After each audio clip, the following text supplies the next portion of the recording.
Hello and good morning दोस्तों। तो आज की न्यूज स्टार्ट करते हैं।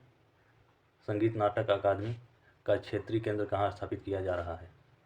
ए ऑप्शन है वाराणसी, बी ऑप्शन है हरिद्वार, सी ऑप्शन है हैदराबाद, डी ऑप्शन है जयपुर। आपका सी ऑप्शन सही है, हैदराबाद। अब आगे देख लेते हैं। यह प्रदर्शनी कला क्षेत्र में सर्वोच्च संस्था है। इसकी स्थापना 1953 में संगीत, नृत्य और नाटक के रूप में व्यक्त भारत की विविध संस्कृति की विशाल अमूर्त विरासत के संरक्षण और प्रचार के लिए की गई थी। अगला पॉइंट है संगीत नाटक अकादमी नई दिल्ली में स्थित है। संगीत नाटक अकादमी का क्षेत्रीय केंद्र, इसकी स्थापना 12 फरवरी 2024 को की गई थी। उद्घाटन पूर्व उपराष्ट्रपति एम वेंकैया नायडू ने की। यह पहल सांस्कृतिक मंत्रालय द्वारा की गई थी। इसका उद्देश्य है दक्षिण भारत की समृद्ध सांस्कृतिक विरासत को बढ़ावा देना। इसका नाम रखा गया है दक्षिण भारत सांस्कृतिक केंद्र, DVSK। अब आगे देख लेते हैं। वर्तमान में स्थान शिल्प कला वेदिका हाईटेक सिटी हैदराबाद। सुविधाएं इसमें अत्याधुनिक प्रदर्शन कला सुविधा, पुस्तकालय, प्रदर्शनी हॉल, प्रशिक्षण कक्ष। अब आगे देखते हैं कार्यक्रम क्या है। संगीत, नृत्य और नाटक प्रदर्शन, कार्यशालाएं होंगी, प्रशिक्षण कार्यक्रम होगा, सेमिनार होगा, प्रदर्शनियां होंगी इसमें। आगे देख लेते हैं। इसका उद्देश्य है प्रदर्शन कला को बढ़ावा देना, युवा कलाकारों को प्रोत्साहित करना, सांस्कृतिक विरासत को संरक्षित करना, सांस्कृतिक आदान प्रदान को बढ़ावा देना। महत्वपूर्ण बिंदु है। यह DVSK भारत का पहला क्षेत्रीय केंद्र है। यह केंद्र दक्षिण भारत के 5 राज्यों तेलंगाना, आंध्र प्रदेश, कर्नाटक, केरल और तमिलनाडु को कवर करेगा। यह केंद्र प्रदर्शन कला के क्षेत्र में एक महत्वपूर्ण केंद्र बनने की उम्मीद है। आगे देखते हैं। विश्व यूनानी दिवस मनाने की शुरुआत कब की गई थी? ए ऑप्शन है 2014, बी ऑप्शन है 2015, सी ऑप्शन है 2016, डी ऑप्शन है 2017। डी ऑप्शन आपका सही है, 2017 में। आगे देख लेते हैं। इसकी शुरुआत 11 फरवरी को, ये 11 फरवरी को मनाया जाता है। इसका उद्देश्य है यूनानी चिकित्सा पद्धति के बारे में जागरूकता फैलाना। कार्यक्रम है विभिन्न देशों के सेमिनारों, कार्यशालाओं और सम्मेलन आयोजित किए जाते हैं। यूनानी चिकित्सा पद्धति के बारे में जानकारी और शिक्षा प्रदान की जाती है। इसमें यूनानी चिकित्सकों और उनके योगदान को सम्मानित किया जाता है। इसका इतिहास क्या है? वर्ष 2016 में यूनानी चिकित्सा के लिए एक अंतर्राष्ट्रीय दिवस स्थापित करने का प्रस्ताव रखा गया। वर्ष 2017 में 11 फरवरी को पहला विश्व यूनानी दिवस मनाया गया। अगला पॉइंट है 2023 में 11 फरवरी को यूनानी medicine for public health theme के साथ मनाया गया। अब आगे देख लेते हैं। वर्ष 2024 में 11 फरवरी को यूनानी चिकित्सा एक पृथ्वी एक स्वास्थ्य थीम के साथ मनाया गया। वर्तमान में विश्व यूनानी दिवस हर साल 11 फरवरी को मनाया जाता है। इस दिवस का उद्देश्य यूनानी चिकित्सा पद्धति के बारे में जागरूकता फैलाना और इनके लाभों को लोगों तक पहुंचाना है। अगला पॉइंट है इसमें, यह दिवस यूनानी चिकित्सकों के लिए भी महत्वपूर्ण है क्योंकि यह दिवस उन्हें अपने ज्ञान और अनुभव को साझा करने का अवसर प्रदान करता है। आगे देखते हैं यूनानी चिकित्सा पद्धति के बारे में। यह प्राकृतिक चिकित्सा पद्धति है जो 4000 वर्षों से अधिक पुरानी है। यह शरीर के प्राकृतिक संतुलन को बनाए रखने पर केंद्रित है। इसका उपयोग विभिन्न प्रकार की बीमारियों और इलाज के लिए किया जाता है। भारत में यूनानी चिकित्सा, अब देख लेते हैं भारत में क्या स्थिति है। भारत में यूनानी चिकित्सा पद्धति का एक लंबा इतिहास है। यह मुगल काल में भारत में पेश किया गया था। आज भारत में कई यूनानी चिकित्सा संस्थान और अस्पताल हैं। विश्व यूनानी दिवस का महत्व, यह दिवस यूनानी चिकित्सा पद्धति के बारे में जागरूकता फैलाने और में महत्वपूर्ण भूमिका निभाता है। यह लोगों को इस प्राकृतिक चिकित्सा पद्धति के लाभों के बारे में शिक्षित करता है। यह यूनानी चिकित्सकों को प्रोत्साहित करता है और उन्हें अपने ज्ञान और अनुभव को साझा करने का अवसर प्रदान करता है। अब आगे देख लेते हैं। फिट इंडिया मूवमेंट का ब्रांड एम्बेसडर किसे बनाया गया या कौन बना?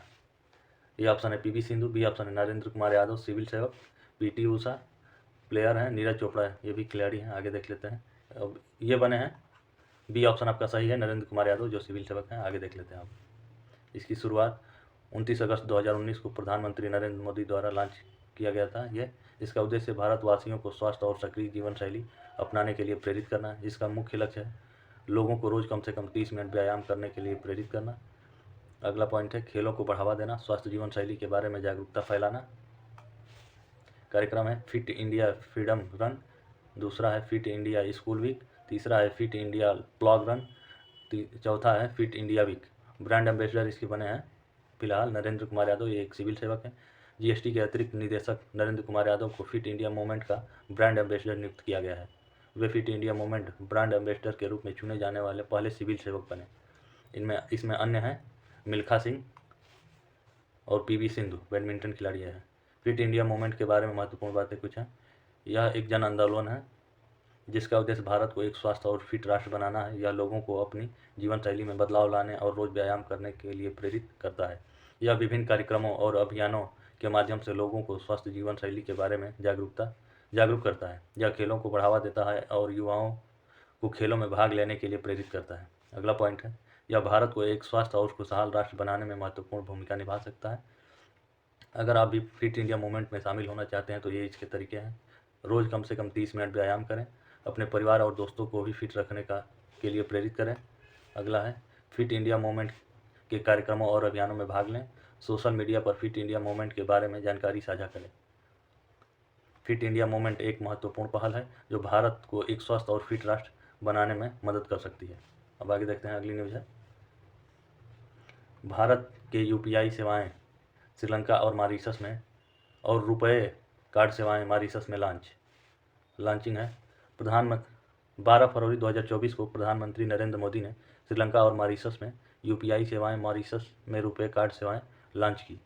यह लॉन्चिंग भारत और इन दोनों देशों के बीच बढ़ते द्विपक्षीय आर्थिक संबंधों को मजबूत करता है। यूपीआई के बारे में जान लेते हैं।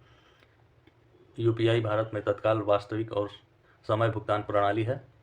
यह मोबाइल फ़ोन का उपयोग करके त्वरित, सुरक्षित और आसान लेन देन की अनुमति देता है। आगे देखते हैं, श्रीलंका और मॉरिशस में भारतीय पर्यटकों और प्रवासियों को भुगतान में आसानी होगी। इन देशों के लोग भी भारत में यूपीआई का उपयोग कर सकेंगे। अब रुपए कार्ड के बारे में जान लेते हैं। रुपए भारत का स्वदेशी भुगतान नेटवर्क है। यह मॉरिशस में व्यापक रूप से स्वीकार किया जाएगा। यह मॉरिशस के लोगों को भारत में लेन देन में सुविधा प्रदान करेगा। इसे 2014 में लॉन्च किया गया था। इसके लाभ क्या क्या हैं? यह यूपीआई और रुपए कार्ड लॉन्चिंग से लेन देन अधिक कुशल, पारदर्शी और सुरक्षित होंगे। यह नकदी उपयोग को कम करके और डिजिटल अर्थव्यवस्था को बढ़ावा देगा। अगला है इसमें, यह व्यापार और निवेश को बढ़ावा देगा। अन्य इसमें पॉइंट है, यह पहल भारत की एक्ट ईस्ट नीति का हिस्सा है। यह भारत को एक वैश्विक डिजिटल भुगतान शक्ति के रूप में स्थापित करने में मदद करेगा। अब आगे देख लेते हैं इसमें महत्वपूर्ण डेट्स क्या क्या हैं। तारीख 12 फरवरी 2024 को श्रीलंका और मॉरिशस में यूपीआई और मॉरिशस में रुपए कार्ड लॉन्च किए गए। 2 फरवरी 2024 को फ्रांस में यूपीआई लॉन्च किया गया। 2016 भारत में यूपीआई लॉन्च किया गया था। यह लॉन्चिंग भारत, श्रीलंका और मॉरिशस के लोगों के लिए एक महत्वपूर्ण कदम है। यह डिजिटल भुगतान को बढ़ावा देगा और इन देशों के बीच आर्थिक संबंधों को मजबूत करेगा। अब आगे देख लेते हैं, अगली न्यूज़ है, जंगफ्राउ आइस पैलेस में नीरज चोपड़ा को सम्मानित करना। जंगफ्राउ आइस पैलेस दुनिया का सबसे बड़ा बर्फ का महल है। यह स्विट्जरलैंड जंगफ्राउ जोक में स्थित है, जो यूरोप का शिखर भी कहा जाता है यह आइस पैलेस 1934 में बनाया गया था। हर साल नए सिरे से बनाया जाता है। यह पर्यटकों के बीच एक लोकप्रिय आकर्षण है। नीरज चोपड़ा भारत के एक प्रसिद्ध भाला फेंक खिलाड़ी हैं। उन्होंने 2020 में टोक्यो ओलंपिक में स्वर्ण पदक जीता था। अगला पॉइंट हुआ, भारत के पहले ओलंपिक स्वर्ण पदक विजेता भाला फेंक खिलाड़ी हैं। उन्हें भारत में गोल्डन बॉय के नाम से जाना जाता है। स्विट्जरलैंड पर्यटन ने जंगफ्राउ आइस पैलेस में नीरज चोपड़ा को एक पट्टिका देकर सम्मानित किया। यह पट्टिका उनकी शानदार उपलब्धियों को याद करती है। अब आगे देख लेते हैं, यह पट्टिका भारत और स्विट्जरलैंड के बीच दोस्ती का प्रतीक भी है। जंगफ्राउ आइस पैलेस में पहले भी कई प्रसिद्ध हस्तियों को सम्मानित किया गया है। इसमें रोजर फेडरर, माइकल शुमाकर और स्टीवन स्पिलबर्ग शामिल हैं। नीरज चोपड़ा भारत में एक प्रेरणा है। यह युवाओं को एक सपनों को पूरा करने के लिए प्रेरित करते हैं।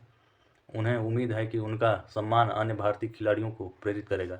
महत्वपूर्ण बिंदु इसमें है, जंगफ्राउ आइस पैलेस में नीरज चोपड़ा को सम्मानित करना एक ऐतिहासिक क्षण है। यह भारत और स्विट्जरलैंड के बीच संबंधों को मजबूत करेगा। यह नीरज चोपड़ा की शानदार उपलब्धियों का प्रतीक है। अब आगे देख लेते हैं, विज्ञान में महिलाओं और लड़कियों का अंतर्राष्ट्रीय दिवस कब मनाया जाता है। ए ऑप्शन है 9 फरवरी, बी ऑप्शन है 10 फरवरी, सी ऑप्शन है 11 फरवरी, डी ऑप्शन है 12 फरवरी। डी ऑप्शन आपका सही है, 12 फरवरी को। आगे देख लेते हैं, इसका इतिहास क्या है। 20 दिसंबर 2013 को महासभा ने इसके विकास के लिए विज्ञान और प्रौद्योगिकी और नवाचार पर एक प्रस्ताव को अपनाया। 2015 में 22 दिसंबर को संयुक्त राष्ट्र महासभा ने 11 फरवरी को विज्ञान दिवस में महिलाओं और लड़कियों को का अंतर्राष्ट्रीय दिवस घोषित किया है। ये आपका 11 है, 11 फरवरी, 12 फरवरी नहीं है। आगे देख लेते हैं। उद्देश्य विज्ञान और प्रौद्योगिकी, इंजीनियरिंग और गणित क्षेत्र में महिलाओं और लड़कियों की पूर्ण और समान भागीदारी को बढ़ावा देना। इस महत्वपूर्ण पॉइंट्स हैं। 2024 की का थीम विज्ञान में महिलाएं और लड़कियां, नेतृत्व एक नया युग है और यह इसका 9वां संस्करण है। उद्देश्य स्टीम क्षेत्र में महिलाओं और लड़कियों के नेतृत्व को बढ़ावा देना, इसका उद्देश्य है।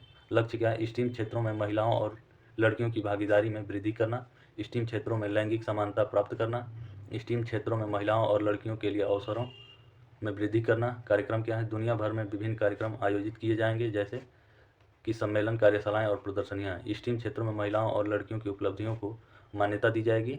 स्टीम क्षेत्रों में महिलाओं और लड़कियों के लिए प्रेरणा और मार्गदर्शन प्रदान किया जाएगा। भारत में क्या स्थिति है?